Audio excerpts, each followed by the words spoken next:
Picture this, right? You spent most of your afternoon over on the Linux side of things. Maybe you're tinkering with a Raspberry Pi, or you're deep into an Ubuntu server.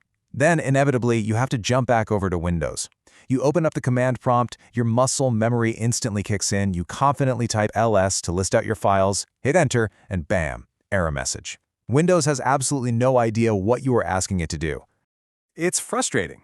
There has always been this painful, jarring divide between your standard Linux core utilities and the default Windows command prompt. Historically, if you type something as simple as cat or uptime, Windows just threw an error at you. For years, the only way around this was to set up a whole simulated environment, use some clunky emulator, or configure a heavy, specialized subsystem just to run these basic, everyday tools. Well, that whole cumbersome workaround era, it is officially over. Microsoft has announced that the open-source Coreutils have been ported directly to Windows as native binaries. You don't need a heavy emulator anymore. You can just install these native tools right now using the Windows Package Manager, winget, or by pulling the releases straight from their GitHub repository. And once you run through that quick installation, you instantly unlock this massive arsenal of 78 new native commands directly on your Windows machine. We're not just talking about one or two neat little tools here. This is an entire suite of utilities that fundamentally transforms what your Windows terminal can do straight out of the box. So suddenly, your absolute favorite tools, the ones you probably type without even thinking about it, work perfectly right inside the Windows command prompt. I'm talking about commands like ls for listing directories, cat for viewing files, uptime, wc for word counts, head, sort, the whole shebang. It completely validates your muscle memory. You literally just type uptime, and it actually works. No catch.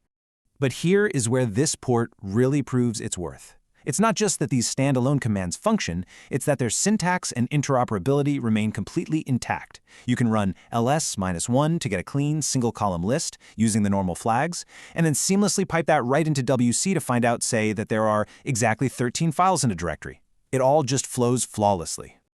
Okay, but as with any major system upgrade, there is a slight catch you've got to be aware of. Windows command prompt already has a handful of built-in commands that use the exact same names as these newly introduced Coreutils. So it begs the question, how do you actually know if you're using the native Windows command or the brand new Linux-style port?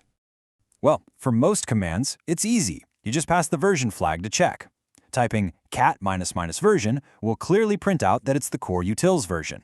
However, for a command like mkdir, which is deeply baked into command prompt, Windows intercepts it first. If you type mkdir -- version, it doesn't check the version at all. Instead, it literally creates a new directory awkwardly named -- version, which, yeah, you'll have to manually delete right after.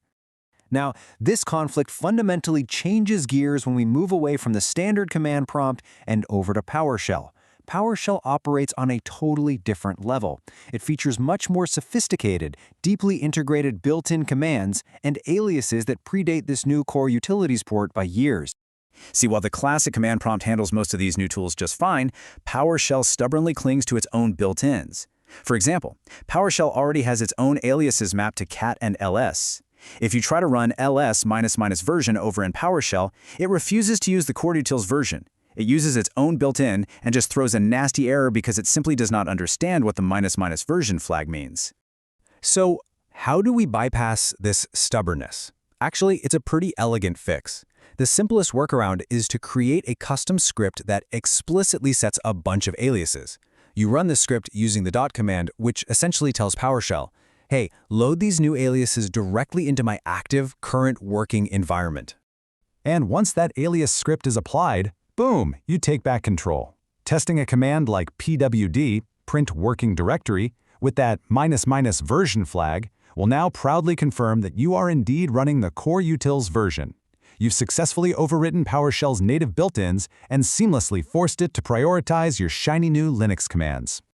By the way, just a quick aside, if you're ever troubleshooting, or maybe you just want to poke around the raw executables to see exactly what 78 commands are sitting there waiting for you, they're neatly tucked away right on your hard drive.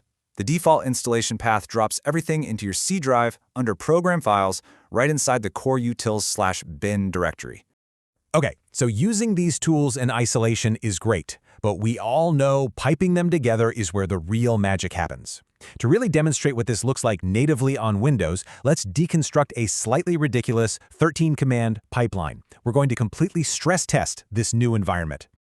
We kick off the pipeline by generating the numbers 1 to 200, which we immediately pipe right into a randomizer. Next, we forcefully slice that randomized list down with the head command, keeping only 75 items, and we write that chunk directly out into a temporary file. But we are far from done. We take that temporary data and pipe it further down the line to sort it, aggressively strip out any duplicates, inject precise line numbers, and then we use the tr command to swap every single space character for an underscore. The pipeline just keeps flowing. We take that heavily modified text, wrap it strictly every 20 characters, and then, honestly, just because we can, we completely reverse the resulting string before saving the whole mess out to a second temporary file.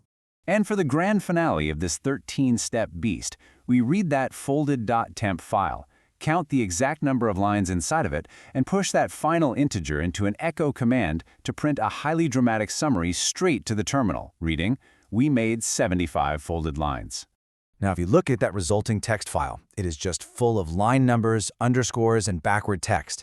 It's completely pointless nonsense. But that is entirely beside the point. It undeniably proves the sheer raw power of utilizing native, complex data piping right inside Windows. You just executed 13 separate Linux commands flawlessly, chaining them together without ever once leaving your standard PowerShell terminal. And honestly, that fundamentally changes the game for cross-platform developers. Think about it. No more context switching, no more firing up heavy emulators, and no more frustrating error messages every time your muscle memory takes over. So, with 78 native Linux tools fully validated and waiting right at your fingertips, on Windows, what incredibly complex workflow are you going to pipe together next?